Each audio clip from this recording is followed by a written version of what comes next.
look, they all on the land. That's because tribes came as far away as the Polynesian islands, the Tonga, the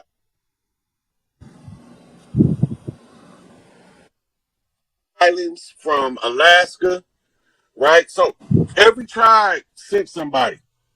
That's why the majority of the people is condensed in that part of the land. We don't like to live on top of each other like Right.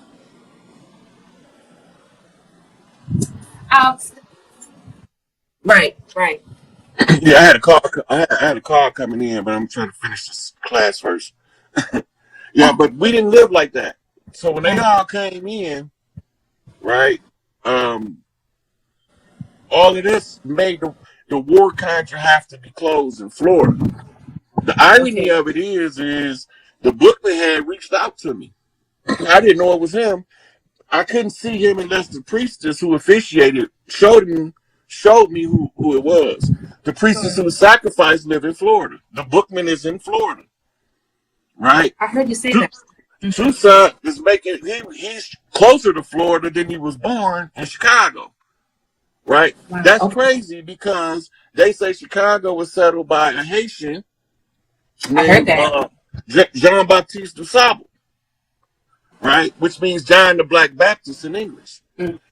But Chicago been a metropolis for us. So they knew that's not a new city. New York not new. The metropolises of aged old times and the energy centers, all of the major cities.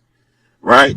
So when they all down there now to close the conjure, and I couldn't see the bookman until I seen the priestess who flipped the bookman. And I was like, holy shit. I was reading the lapis lazuli piece he sent me, right? And it was something that I couldn't see, and I didn't know what it was. But as soon as she flipped them to me, I looked at it and immediately know what it was. Right? So that changes everything. So they begin the closing of the contract, right? When he adjourned the court in the matter of Toussaint Louverture in the Haitian Revolution, right? He's the one who officiated as the high priest over the ceremony. So he has to be the one close it. Everybody who opened the conjure, they have to come close it. Wow. Okay. So that's good. So we can be anticipating a shift. For some of us, should be able to feel this shift happening starting Tuesday. Is what you're saying, correct? Okay. You might start feeling it over the weekend because leading up to it, once I put the pieces together, I be getting messages so fast and so hard I can't keep up. And I'm a bad motherfucker with keeping up with messengers. They've been coming in hot and heavy because it's like moving to a singularity. So all that information is being funneled, and I'm catching it. Boy, am I catching it! Wow. Good thing. And as you catching it, you're sharing it with us, right? Oh yeah, I ain't got no problem with. I ain't got no problem with that. Thank you, much appreciated. I mean, this helped me so much. So I got to thank you for that. And that answered my question.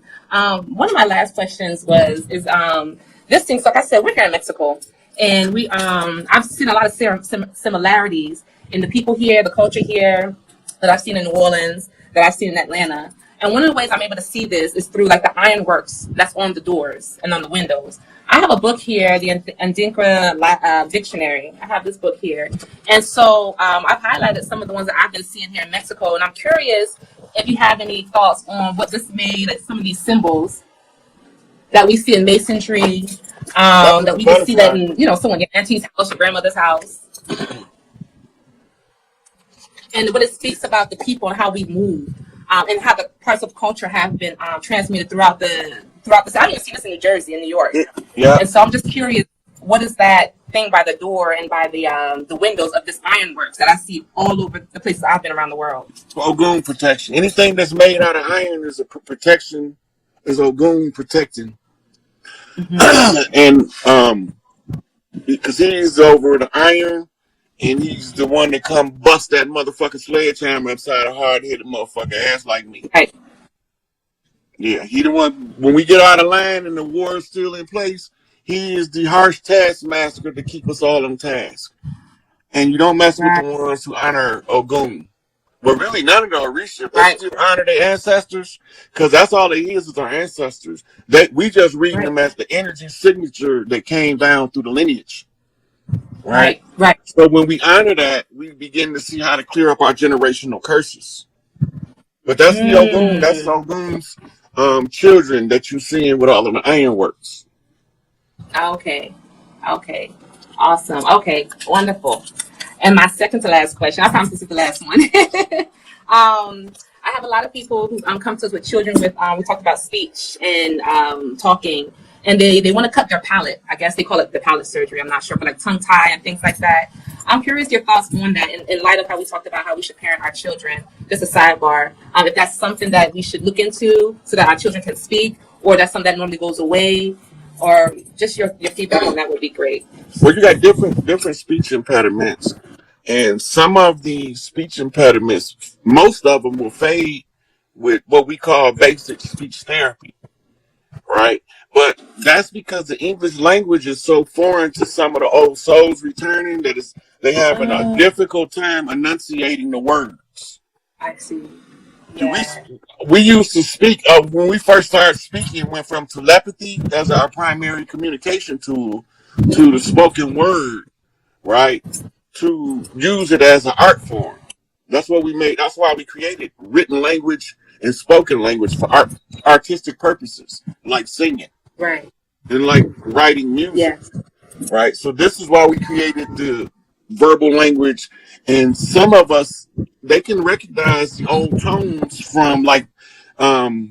Mm-hmm. Some of the ones with learning disabilities learn Nuwapic at an accelerated rate to how fast they learn English. English is a confusing language to learn, and any foreigner that learned English as a secondary language will tell you if they learned any languages more than English, English was the hardest one to learn. That's true. Mm-hmm. It's not a natural language. It's a language of division.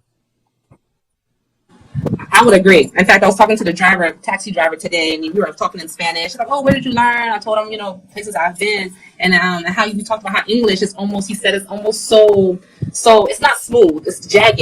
It's very. I don't know the word. Whereas other languages they flow. You have many words to describe an aspect of one thing. Whereas in English, it could be kind of difficult to find words to really express heart, sentiments, feelings. And so it was quite interesting you say that, because the taxi driver and I were talking about that, and how my son, he's 3, and he prefers Spanish. He prefers Spanish and our indigenous languages over English. And English he's kind of taking his time with, but it makes perfect sense what you're saying. Some souls come down and come in with this ability to connect and speak in ancient tongues. I was one as a child as well. So I love that you said, and it looks like in the chat, a lot of people are agreeing with that. Yeah, so that's very critical to our learning process of linguistics, language, understanding of the patterns of language and how they affect the neurology.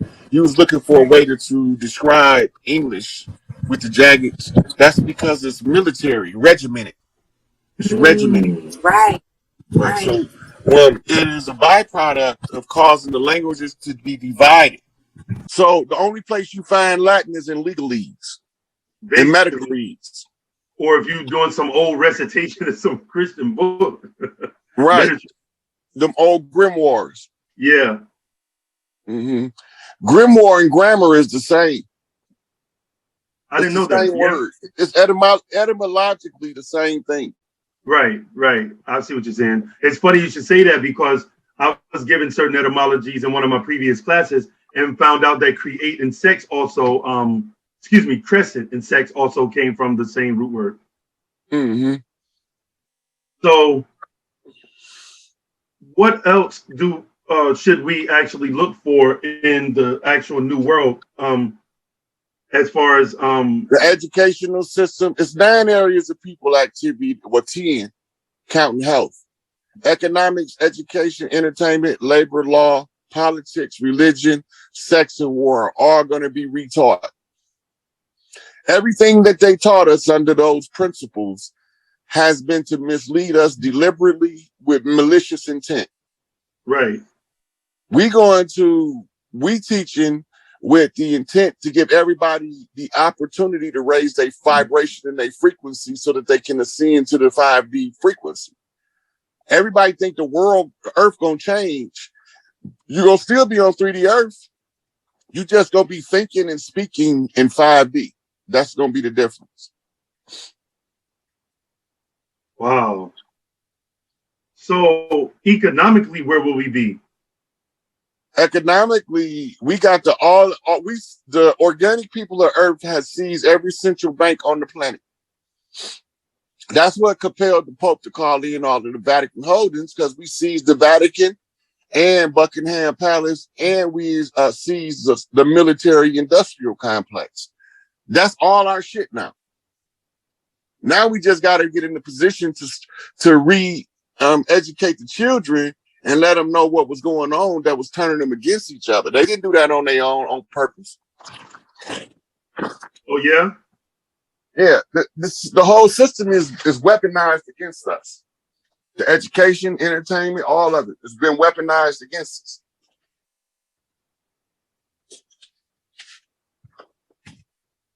So, what is your take on us building a school for ourselves? We already have the blueprint for the new education. We're not doing school. Okay. We're doing rites of passage. It's called ROPE, rites of passage education. It's a different format than what they're using now. Neely Fuller described it as the open air training or open air education method. Who describes it that way again? I didn't hear the name. Dr. Neely Fuller. Dr. Neely Fuller. Could you explain to us a little bit about that? Like yeah. So you know Sun Tzu wrote The Art of War, right? That is correct. And you know that the doctrine of white supremacy is only shared in secret places among those who push that doctrine, right? That I didn't know. Yeah, it's actually a written military strategy. Okay. White supremacy is. It's not what we think it is. It has nothing to do with skin color at all. Anyway, Dr. Fuller wrote a defense manual. So imagine you're a chess player and you don't know how to play the game, but you learn the offense from watching the people pushing the white pieces. And if you watch it long enough, you'll learn how to defend their strategy. Well, he learned to defend against white supremacy. Okay. And that defense is called the United Compensatory Code System for breaking the chains of white supremacy. If you remember the ISIS papers by Frances Wellesley. Yes, I've read it a few times, actually. You know, in the beginning when she say, if you don't understand white supremacy, everything you think you know is only confusing you. Right. He wrote that. She was quoting him.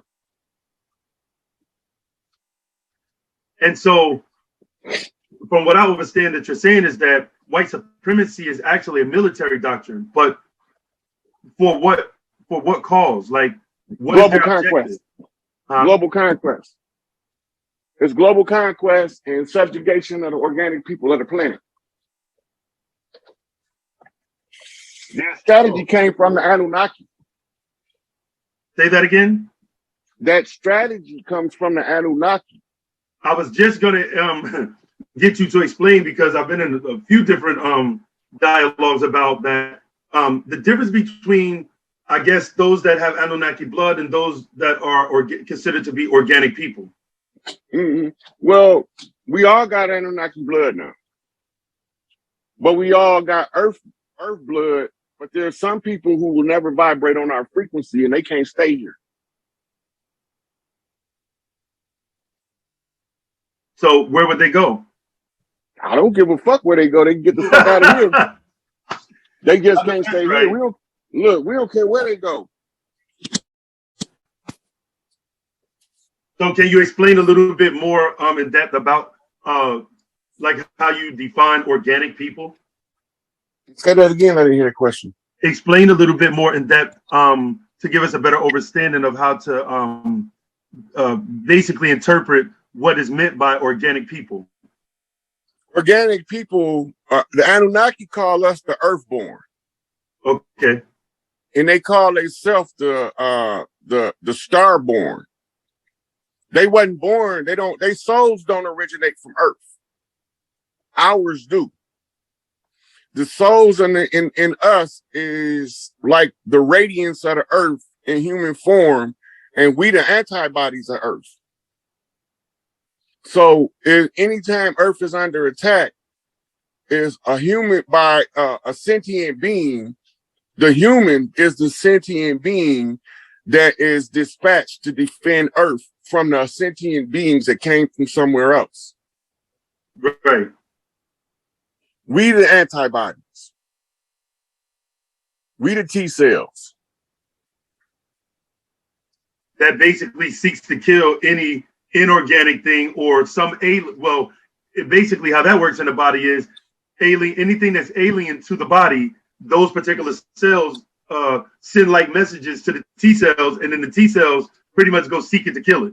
Yeah. So the T cells is like a sergeant on the battlefield sending the troops to what to remove. It don't necessarily have to kill it, but it has to purge it from the system. Gotcha. Notice the word purge. Purge. Right. So when they talking about a purge is coming up, they really talking about us getting rid of those, which is inorganic beings. Some of the beings are sentient robots, AI, artificial intelligence, and they look like humans, but they're not human. They are straight sociopathic. They can only do what they programmed to do. And a lot of them been programmed to be serial killers. So with the Anunnaki basically genetically engineering the Lulu Amilu, what would that be? What would they be considered today? Would they be considered organic with just a little bit of Anunnaki blood, or? Let's go over that. So the first ones, Lulu Amilu, that was created by the geneticist known as Enki, was utilizing the spirits of the earth spirit and in physical form, and they came out the little people we call the sign or the Twa. The Twa, the pygmies. I'm familiar with that. Okay, now they were created first to mine South Africa, the mines of Manadapa. You remember reading about that in Holy Tablets? Yeah, I remember Manadapa.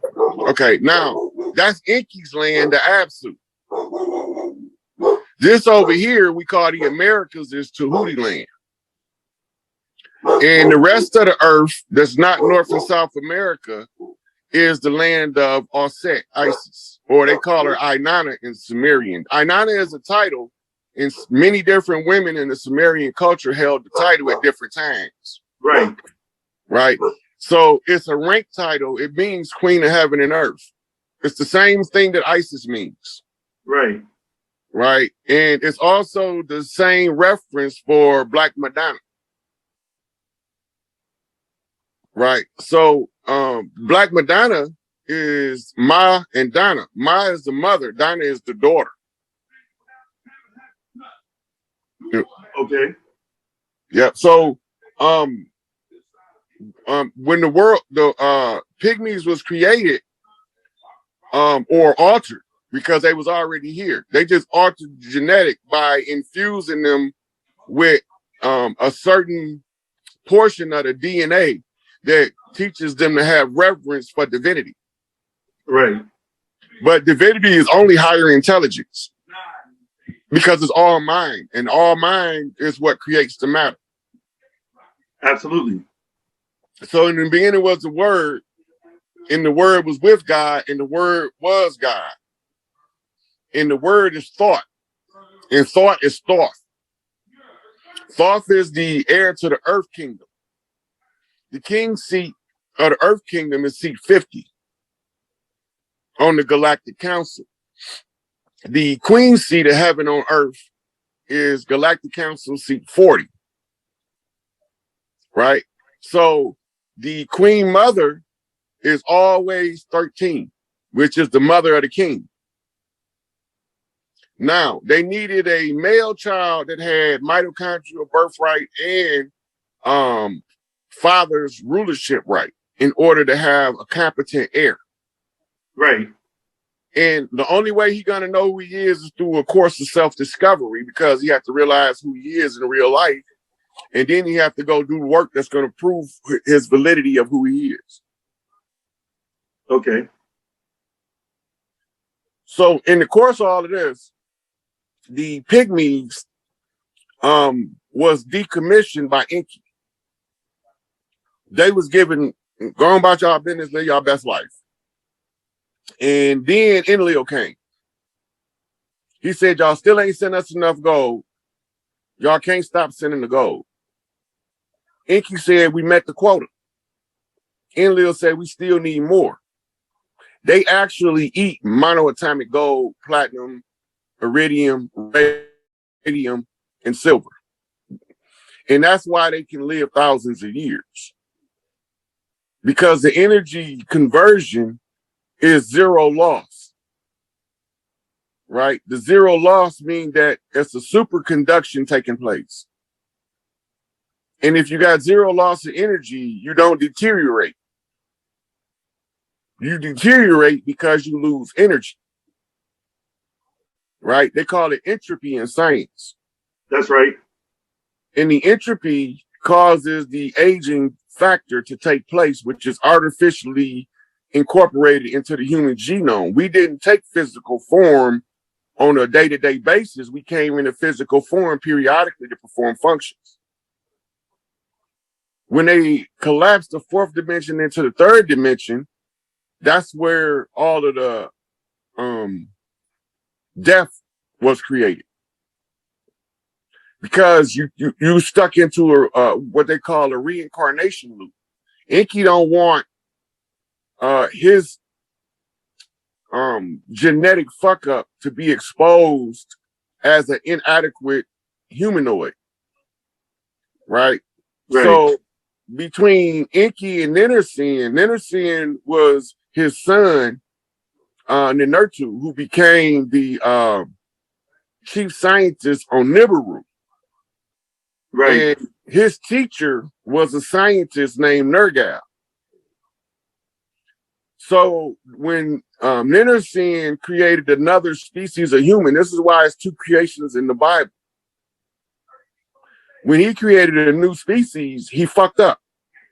Trying to conceal it from the queen of heaven and earth, they used sulfur to replace the carbon, and that fucked up the creation. And they kept having birth defects. If you read if you read in the Sumerian tablets, it tells you that the remedy was 1 drop of Anunnaki blood would cure the genetic defect. Right? So all of the royal families of the earth had Anunnaki blood. That's what created royalty to begin with. Right? But the earth, earthborn, we have a different psychological makeup from the Anunnaki, being from the original earth spirits. That mental makeup tells us, we in this shit. We in this shit together. Whether we want to be or not, they got all of us in the same bucket, and crabs don't supposed to be in the bucket. No. So that's why they don't know that crab and the buckets are pulling each other in. They ain't trying to pull each other in. They trying to all get out. But ain't nobody strategizing the exit strategy to get out of the bucket. And along come me, I'm like, fuck it. I'm just going to kick the bucket over. We'll figure out how to get out from here. I know that's right. So the various different, are you saying there was various different cloning processes? It was 2 major processes. The first one was Enki's. His was in harmony with the rules of Earth. Right. And the great debauchery was what Enlil did. Okay, explain that a little bit. So by replacing the sulfur, the carbon with sulfur, it cuts off the ability to tap into the higher consciousness that allows you to ascend. And they were sentient. And that's where the problem came at, because one of the rules of the universe, the free will universe, is the only people that shouldn't have the right to ascend is those who choose not to. Right, but it's their choice. Right. You got some people that want to be servants no matter what. They don't want to be the leader. They don't want to be the one in the big mansion that own it. They just want to come in and clean that motherfucker up and go back to their little hut. Right? Because they feel like they serving a greater purpose. Now remember, we got something called the Great Arcana, which means the great work. Right.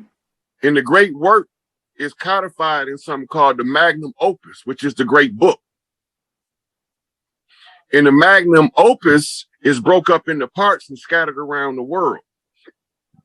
These are called together collectively the Scrolls of Destiny. Now remember, Baba said that the Scrolls of Destiny was seized by somebody called Humbaba. Right, Zuin. Yep. Zuin is Alexander. The son of Alexander the Great. Yeah, so they say he's great with his sissy ass, but Alexander the Great is Enlil's son. He's Enlil's son. Who? Alexander? Yeah. It's funny you should say that because like I've done a lot of research on like the Anunnaki, you know, based on the stuff that, you know, Pops left for us to study and, you know, what he taught us. And because that's my name, Nanorta. Like my first name is Messiah, but it's Messiah Nanorta Naya Al-Mahdi. And I used to read a lot about Nanorta and Lil's seed, the difference between, you know, in Lil's side and Inky's side and the war and the, you know, the Nivarian rules of succession. And that is a very complicated situation that they were in. Like that was very complicated, but that caused so much strife that even now to this day, we're still feeling that, I think. Yeah, well, you got to look at the story they give us in the religions about the war in heaven. Right? In the war in heaven, they said they cast Satan to hell, right? That's right. And then how the fuck he end up on earth? Well, I think that goes back to defining what hell is when you start to look at the various different terminologies in the protocols and the Wabu that Pops left for us. You have Gehenna, you have Hades, and you have like Order of Chaldea or Chaldea. So it's various different perspectives, but I think that in religion it tries to make us think that this is somewhere where you're going to burn physically if you don't follow the rules, when the definitions and etymologies of the word Gehenna, Hades, and has absolutely nothing to do with that. Right. And well, let's see if we can't find hell real quick. And okay. the Satan means Lord Set. Okay. It's Set. En mean Lord in Sumerian. Now they said that they cast him to hell. Okay, so Greek culture, what is it called? Wouldn't that be Gehenna or Hades? Greek culture is called Hellenistic. Oh yeah.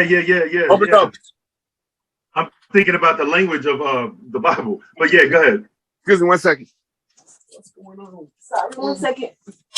How you? Good, I'm good. I guess I'll show you another time. Oh. Or I'm gonna send them to you. Okay. Julian has sent me some videos from last night game at his homecoming game.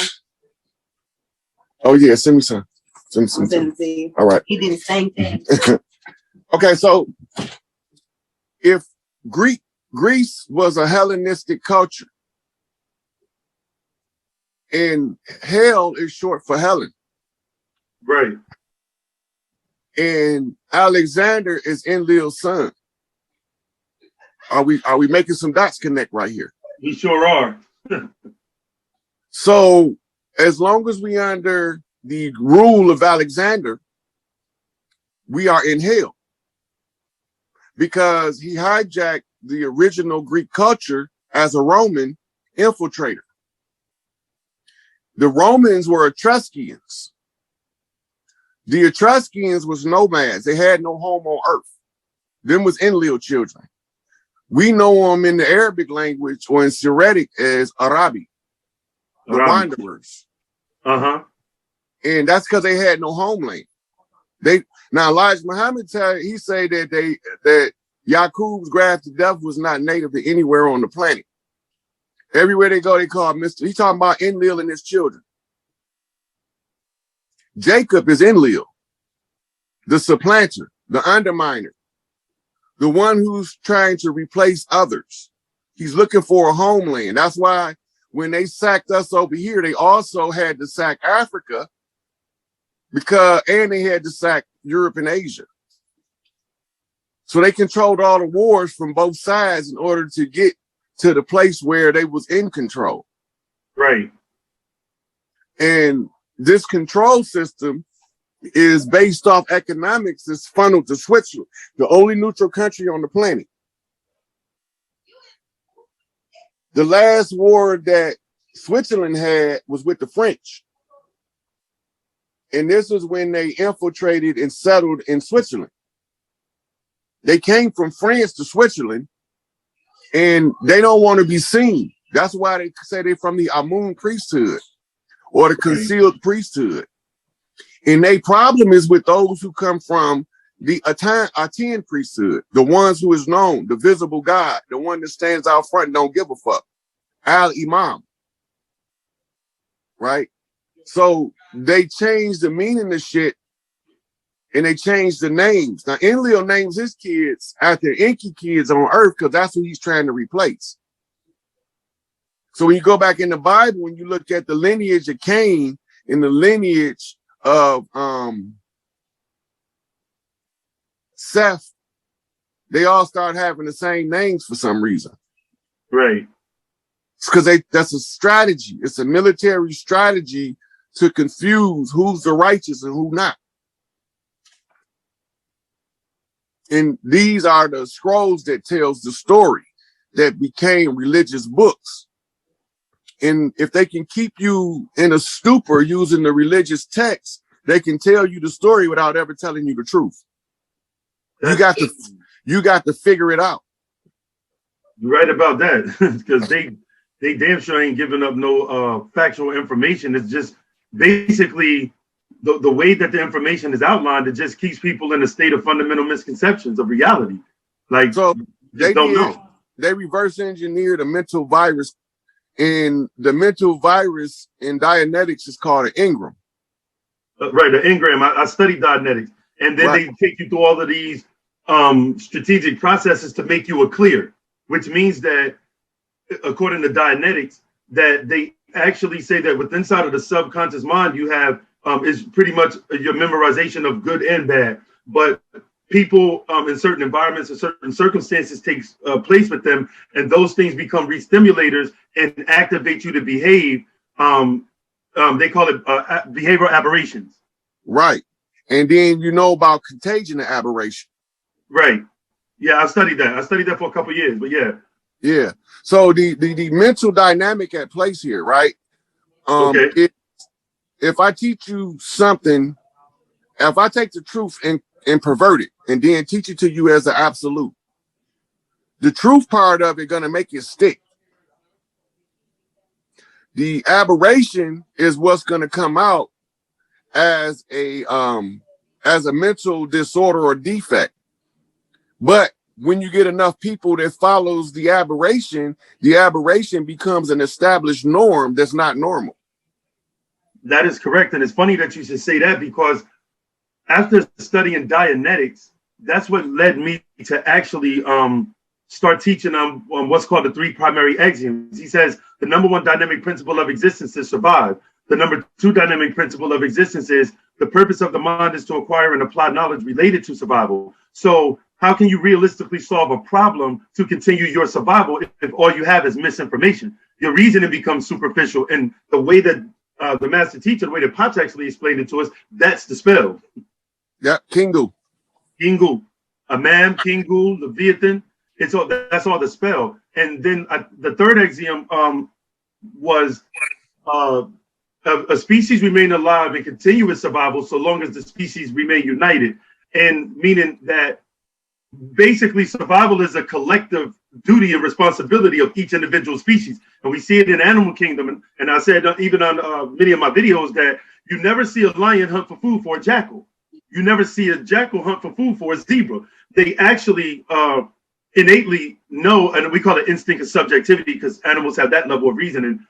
Instinct of subjectivity just means that they are subjected or controlled by their instincts to whatever degree that nature brought them into existence to pretty much survive. But for other moments, pretty much that we need each other to survive. It's not really like we can actually do it on our own because species compete for survival.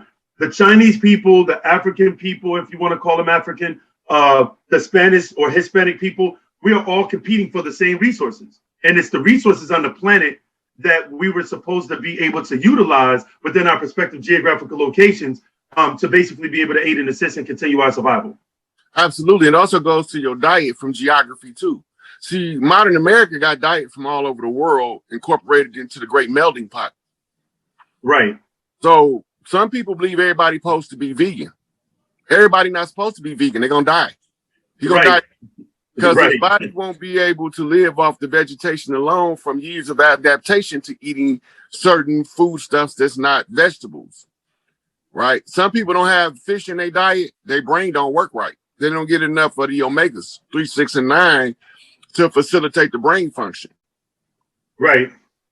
And it's funny you should say that also because I did another video on my old YouTube channel about that. Like, you can't say that all people should have the same diet all across the board because we are native to geographical locations with different climates that produces different things that are more naturally geared toward the body of the people that's native of that particular geographical location. So if that geographical location, its climate didn't permit for vegan foods to actually be grown, then that's not the native food of the people from that particular geographical location.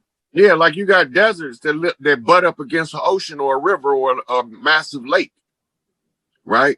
There's no vegetation growing in the desert. They living off whatever that lake, river, or ocean is producing. Absolutely correct. Right? So they eating fish, they eating crustaceans. Now those who come up in a vegetative-rich environment is more likely to have developed to live off vegetation alone. Those are natural vegans. Right. But most people don't know how to listen to their body to help them figure out the proper diet for who they are. I agree. I definitely agree. Like, and then there's certain stuff like beef was never meant to be a food stock, but bison was. And why is that? Saturated versus unsaturated fat. Right. The beef is saturated fat, which clogs the brain, and the brain, the oils of the saturated fat turn into the appearance of lard in the brain. Now, some of them are older because I've seen some of that footage before about similar incidents in Brazil. But the the ones that I'm noticing is all these people with this gold and white shit on. That's Oshun ritual. These motherfuckers I believe they lying to us, y'all. Again. I believe that they trying to get us to fall for the banana in the tailpipe, and they don't want that shit that Brazil doing to reach Haiti. Because when Haiti called back to Sweetwater, that's a wrap. I'm just saying. Look at this. They saying that it's all out anarchy, but the people not tearing up nothing, and they dressing up like Oshun. They dressing in Oshun colors. The crazy thing about that, I go to the dock damn near every day. And today I get an Oshun flag, right? Because I was going down there. This is brand fucking spanking new, laying in the middle of a street with almost zero traffic. What's the odds? A scavenger hunt. The checker flag of Oshun mean we about to wrap this shit up. Sweetwater returns soon as the message is heard sufficiently. But look at that Brazil. Anybody that knows Oshun colors, look at what the people doing when they telling us they in anarchy and they tearing shit up. It just don't make sense to me to be otherwise at this particular point in time. But I need some oracle readers or tarot readers to read on that and see if it's what they telling us, or some people that know the Oshun rituals to look at it and see if it match, if those colors match what they telling us. Because that don't for sure. Let me pin that for you. Where you go? Because this shit is just too odd. Brazil supposed to be in anarchy because they are in dispute. Because this shit doesn't, it just don't sit right for some reason. If y'all watching, this shit just don't sit right. Right. So, I'm sitting here watching this shit, and it just strikes me as odd. Now, I posted some receipts on, some more receipts on Enlil's arrest and all that shit. Inky coming to get Enlil kids and upgrade, bring the original template for the DNA is activated through the solar rays. So when they say Inky coming to bring back the original blueprint, it's because, see if I can try to explain this where it makes sense to you. Where we at in the galactic clock, at this particular close of the age going into this Aquarian, it's like we traveling through a tube of time in a big circle. At this point in the tube, which is also laid down as our path through the universe, or what they call the Milky Way galaxy. So in this trajectory, there's another tube intersecting at the close of the age. In this inner tube, this other tube is a ray of blue UV light, some kind of blue light that the galaxy naturally uses to cleanse planets. This is the time when the Earth was going to get cleansed, whether we woke the fuck up or not. Because when you go through this blue light, it restores first. So your DNA had to go back to the original sequence code, which is going to unlock all of the junk DNA in order for it to properly align. Once it properly aligns, it's going to auto-correct all of the errors that they typed in the genome using tech and Sumer when they was making reptilian mammalian hybrids to be able to put them in servitude and strip down the DNA, draw back the telomeres to cut the age. That was the first thing they did, because once you can get them to die early, they can't remember, because some of the souls are so old it take longer to remember. So we had to condense that shit.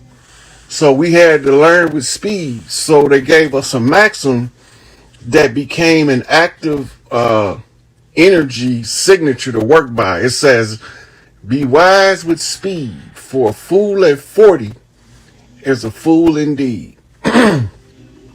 Which ties into the Islamic 40 hadith. And one of the 40 hadith is say that one of the companions heard the prophet say, "Seek knowledge even unto China," which from the Middle East to China is the farthest east you can go. But if you over here, shit, China way far. So when you look at it from that angle, like we over here and we seeking knowledge all the way into China, what good is that gonna do us to give a fuck about what's going on in China? It's not about China. It's about where all this shit started in the Middle East. Because if I don't go all the way to China for my motherfucking research on my good Moorish education, I'm gonna overlook the Middle East. I'm gonna overlook them switching the gender of the goddess Allah into a god named Allah. And then I'm gonna overlook, because I overlooked that, I won't never find out that the Quran was what Enlil gave to Alexander, but Alexander was Enlil's son. See, I wouldn't have never put these things together because of the book that they... Get this book. It's called The Book Your Church Don't Want You to Read. Everybody read that, especially if you're one of them Bible thumpers. It's necessary you read that, but in there, it's going to tell the story about Alexander, and he's being tutored in the hanging gardens, and these two angels come up to him, and that's the Muhammad story, right? So now we know who behind this shit, because the Quran was put together by Catholic priests. Ain't that something? Them the same motherfuckers that put the Old Testament together after they put the New Testament together. Dr. Bean got a lecture. I'm trying to think of the name of it. I think it's called "Who Are the Jews" or something like that. But in there, he said that the Old Testament was written hundreds of years after the New Testament. Let that sink in for a minute. The Old Testament was written hundreds of years after the New Testament. The New Testament was assembled in 325 AD by Emperor Constantine in the Council of Nicaea. Then 2 years later, 327, they had to call back the council because they left something out that was critical for Catholic faith. They left out the statues that the priests would sit on the altars. Right? That's a critical clue because that's Babylonian priesthood. And this is the black box that they're talking about. And the black box you call the Kaaba. So when you realize what they're doing, they're trying to hold ancient Babylonian rites together. When they hold these Babylonian rites together, then they can have you doing your self-sacrifice to their deity, their God, Yahweh, Allah. Allah is Ninursin. Yahweh is Enlil, his father, right? Baal, Baal, dad, was both Enlil and Enki had sons who held that title. So they switch names, they change genders, they cross-dress, anything they can do to mislead you, but they always leave you a clue. They forever leaving a clue. They got to leave a clue or else they'll be in violation of galactic law. And they follow that shit, but they will bend the fuck out of a rule before they break it. They will have that motherfucker twisted up like a pretzel before they break it. So, in all of their falsehoods, they gave us a little bit of truth. So when we thought that we were being made mockery of by blackface, white faces was telling black faces who was behind the white faces. And we thought it was mockery by parody when it was revelation of truth by motherfuckers being used as the fall guy, the Coach Seavers, the crash dummy, the stunt man, the stunt double, the lookalike, the actor-like, the one who take the fall for the ones who really doing the job. Them motherfuckers, right? They don't want to be nobody crash dummy, nobody Coach Seavers, stunt man. They don't want to do motherfucking real life motherfucking crash dummy tests in GM, Ford, and Chrysler vehicles while they smash into the wall to see if they gonna survive it. Don't nobody want to be in that motherfucking dumbass spot. And then at the end, when everybody get mad, you supposed to be the motherfucker that they kill just because you look different. That's fucking retarded shit. I once asked Brother Hardiel about this shit. And he said, you know what, brother? He had a real raspy voice. He said, brother, you a wise African. They can't fool a wise African. So they ain't going to be able to fool you. I said, God damn, Hardiel. I ain't no African, but I understand where you're coming from. I understand that trail you laying down, right? So he introduced me to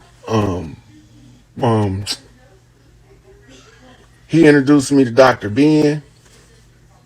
I was already up on Dr. Clark. He introduced me to Dr. Valentine. He gave me about 20 Dr. Valentine tapes. I was so OD'd on Dr. Valentine, I ain't want to hear nothing else he had to say. Whew, he gave me so much Dr. Valentine to listen to.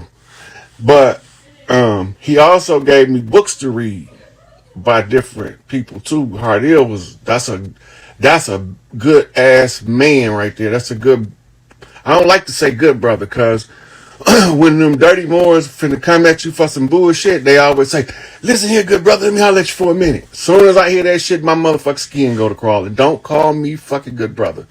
You call me good brother, I'm so suspicious of your ass out the gate. I'm so suspicious that you don't know that suspicious could be that suspicious. I'm telling you. But anyway, Hardiel got a heart of gold. That's why his last name Hart, because he got a heart of gold. And He break bread with you. He give you all the knowledge you want. A1 brother, A to Z. I was with him for about a year in Riverside Correctional. But when I was locked up, I loved me some Atlantics. Most of us don't know about a group called the Atlantic Palace of the Rising Sun out of Detroit that was formed. It was created in the Michigan Department of Corrections. And they hold Nat Turner. The idea of Nat Turner is the ideal prophet. Nat Turner is the prophet for the Atlantic Palace of the Rising Sun. And so the brothers there was so like, they was like over the top with the knowledge tip, with the I don't give a fuck, right is right, wrong is wrong type shit. Them was my dudes. Anyway, so I had a lot of them that dropped a lot of knowledge on me. Some of them was taking that shit to the extreme before they even got to the roots. So, but so what they thought they was gonna do is start this helter skelter shit. See, they tried to put Manson up to it. See, you might as well just hang up your motherfucking shit, cause if you trust her, you a brave motherfucker, and that's all I got to say about that. I'm not that goddamn brave. I tried it, it didn't work. Anyway, so the different people that came with different pieces of information, right? I spent a lot of time with the brothers in the nation, a lot of times with Nuwabians, a lot of time with Sunnis. Them Sunnis is crazy. Them Sunnis is fanatical, like crackhead fanatical about a religious doctrine. I don't fuck with them. They be wrong. They the ones who put the hit out on Salman Rushdie for writing a book called Satanic Verses, because they said that it was a parody of the Prophet Muhammad. They don't even know that the Prophet Muhammad really, the character of the book comes from Rome. So that shit right there. Whew. So everybody had a different way to make us look over the water. Garvey said, form a confraternity. See, everybody talking this shit about Marcus Garvey, want everybody to go set up an empire in Africa. That ain't what Garvey taught. See, they take the stance of us working with Pan-Africanists in Africa as being that they want us all to just pack our shit and move to Africa. Was the dumbest shit I ever heard. And I read through all the Garvey stuff, everything I could find, written by him or somebody wrote about him. I see a bunch of people saying return home, but I don't see no bunch of motherfuckers say we all need to go to Africa, because everybody ain't from no fucking Africa. That's just the way it is. Yeah, that's what I'm talking about. So let me show y'all something. Because of Garvey saying get a good formal confraternity, and if you're gonna join politics, be a Pan-Africanist. Pan mean global. A global Africanist. Africa mean tying back to the land over there, the tribal structures. Because you got to remember, in the early 1900s, they just now starting to penetrate the interiors of Africa after they've assaulted it from all sides. So when you look back to Africa with a clear view of Pan-Africanism, of studying the global Africa, you'll see that they're going through the same thing we going through, and they got the same motherfuckers invading them that we got invading us. We just ain't got the shit to realize. That's what the Berlin Conference was about. Because once they thought they had us under control, then they doubled back and held the Berlin Conference. Okay, now that we got them motherfuckers over there under control, what we gonna do about these niggas over here? See, so in the Berlin Conference, they divided Africa up into lines of demarcation to make countries. Africa wasn't divided up by countries like this, which y'all see in this modern map. Africa was divided up by tribal rights to cleanse the land. It had nothing to do with modern politics. All the way up until recently, they started drawing these lines of demarcation that's based on the Berlin Conference. So if you following what Garvey said, you're going to run into a guy named Stephen Biko. You're going to run into a writer named Sheikh Anta Diop. You're going to run into a writer named Walter Rodney. You're going to run into a writer named Frantz Fanon. And you're going to run into a whole bunch of motherfuckers say, why do y'all keep thinking y'all came the fuck from over here? Nigga, you from over there. The Africans in Africa keep telling us that we from over here, and we keep arguing them down, say, that's a good book, say, I'm from over there. I came on a ship, and I was shackled and chained for 90 days, crossed them waters. Get the fuck out of here. Yes, I don't never want to forget about Steve Coakley. Steve Coakley was the one pulled the lines of communication for the Masonic orders all the way out in the open. Oh, Ivan Van Sertima, they came before Columbus, but he also edited African presence in early Europe, African presence in early Asia, African presence in early America, and he laid that shit out. They came before Columbus, like nigga don't believe Columbus was the first one of the scouts they sent over here. They had already scouted you out before Columbus came. They just was coming to fulfill sending Columbus to sea. Read the memoirs of Columbus. Read what he wrote in his diary, the diaries of Columbus. He said that these gonna be some easy motherfuckers to overthrow down here because these motherfuckers believe in some shit called love and prosperity and treat your brother the way you treat yourself. All that shit in this book.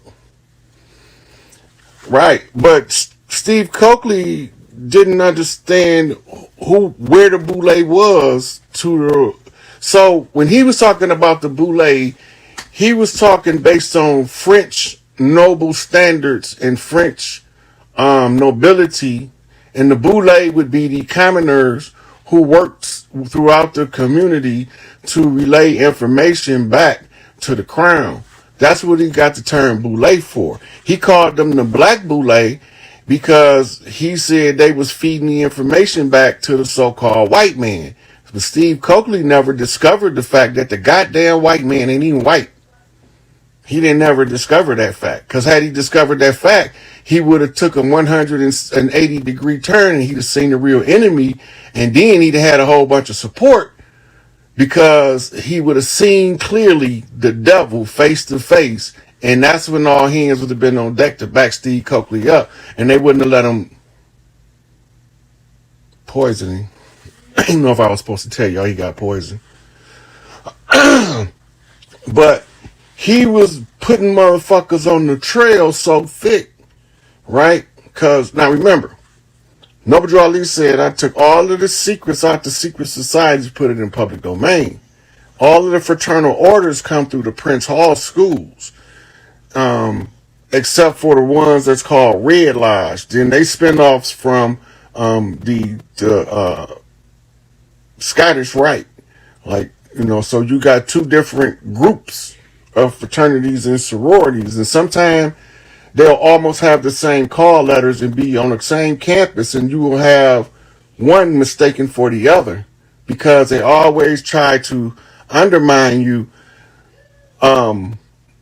like by changing the names or making the names slightly closely related to the righteous ones. Christopher Columbus was a Tawny Moor. He was led on his voyage by a blackamoor named Peter the Black or Pietro del Negro or Peter the Nigger, whatever the fuck you want to call him.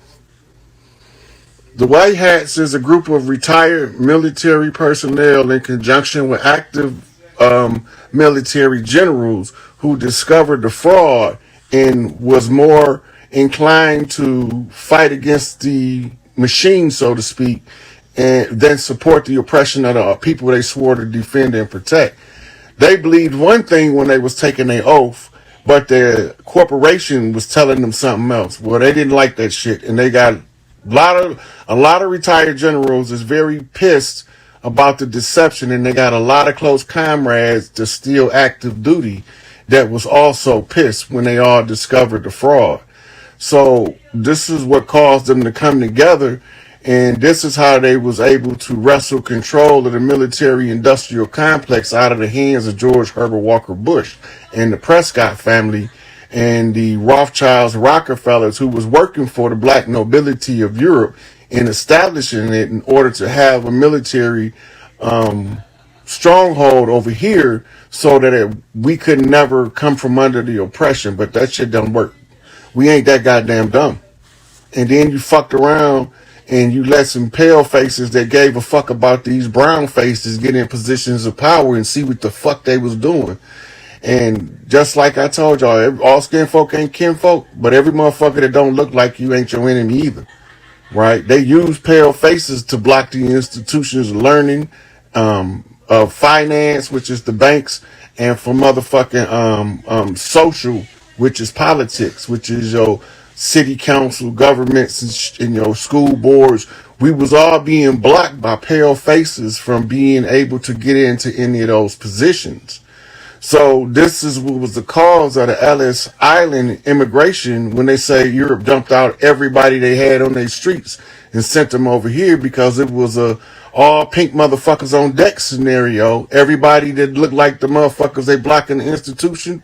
If you ever want some shit called freedom on earth, come over here and we gonna overrun these institutions with friendly faces and they gonna drag their motherfucking secrets out in the open too, like Madam H.P. Blavatsky or Aleister Crowley or Franz Bardone or Rudolph Steiner, motherfuckers that went in there and got that shit like Manly P. motherfucking Hall, like motherfucking Henry Ford, that went, what's the motherfucking name? Napoleon Hill, the Carnegie family who financed Napoleon Hill to get all of their secrets out, as many as you can, on how to keep your motherfucker self successful. And we gonna put all this shit in the public domain because they're not gonna keep Earth oppressed.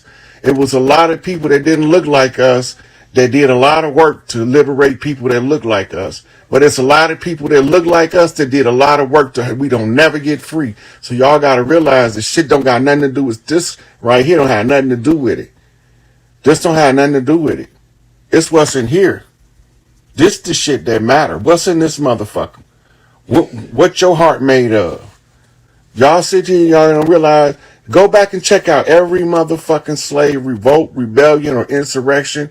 It's gonna always be somebody that don't look like us tell us, you know y'all a slave, right? If you want me to help you get free, I give you some guns, I give you some ammo, what you need. And then as soon as he get to telling us what we need to get free, some motherfucker look like us roll right in there and say, hey, Malcolm, they plotting to escape on you, boss. I comes in to give them all up so I can get my motherfucking pension. Get your bitch ass out of here. And they always was spoiled by a motherfucker that looked like us that did not have our interest at heart. Cause there's no way. The worst thing I discovered in all of this shit was the white man ain't white. That hurt my feelings so motherfucking bad. You could not imagine that I could say some niggas did this shit.